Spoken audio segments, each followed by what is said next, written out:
I wanted to share with everyone a strange thing that happened to me the other night. I'm a truck driver, and in the middle of the night when I was sleeping, I woke up and I felt this weird sensation, like my lower back. It felt like it was being sucked into like a dark vortex. I can't really describe it any other way. And in my mind, it was like a black background, and it looked similar to how your tailbone and bottom vertebrae would look, and it was detached, and it was just like sitting there, like I could visually see it. And all of a sudden the sentence popped into my head: you have a broken chakra. Well, I in my quasi awake state at that point, I woke up and I rebuked whatever it was in the Messiah's name, and I prayed over it, and whatever it was left, and I went to bed, and I didn't think anything else of it. And I woke up the next day, and I shared that with some people on Facebook. And one person in particular, I think they had insight into what it was. She talked about something called a Kundalini spirit. It's a demonic entity that can attach, that will try to attach at the bottom of your spine and work its way up. And I know that sounds strange if you've never read about it, but we know we fight against wickedness in high places and principalities. And so it was strange to me because I've never been in the occult. I've never practiced witchcraft. I've never done even yoga or any of those things. So I couldn't figure out, like, why was I being attacked in that manner, until I'd remembered what I'd done the night before. And I was going to a Walmart distribution center for a morning appointment, and there was no parking nearby, and Walmart won't let you park on their lots.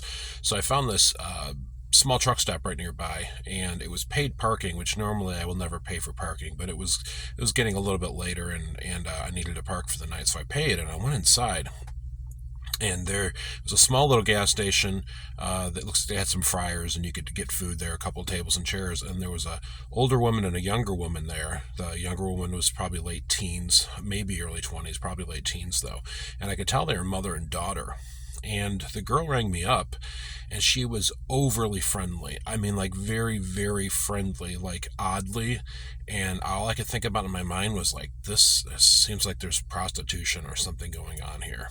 So when I went back to my truck, I immediately prayed over it. I prayed over the situation. I prayed if there was ever any evil spirits there, to break them and bind them in the Messiah's name. And I covered the entire property with his blood and pled that over the property. And I didn't even think twice about it. I just went to sleep. And so I think what happened was that something was broken in the spirit realm there. A demonic attachment that was on the facility and possibly with the people there, and it came after me. So I'm not afraid. We're told we're given authority over demonic spirits, and that shouldn't surprise us when these things happen. But I want to share this with you to encourage you that pick up your fight in this battle.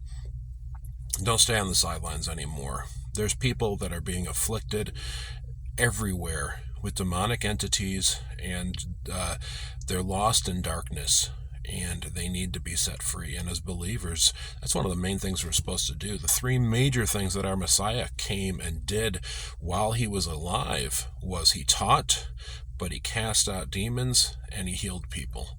And if we're his disciples, we should be doing the same thing.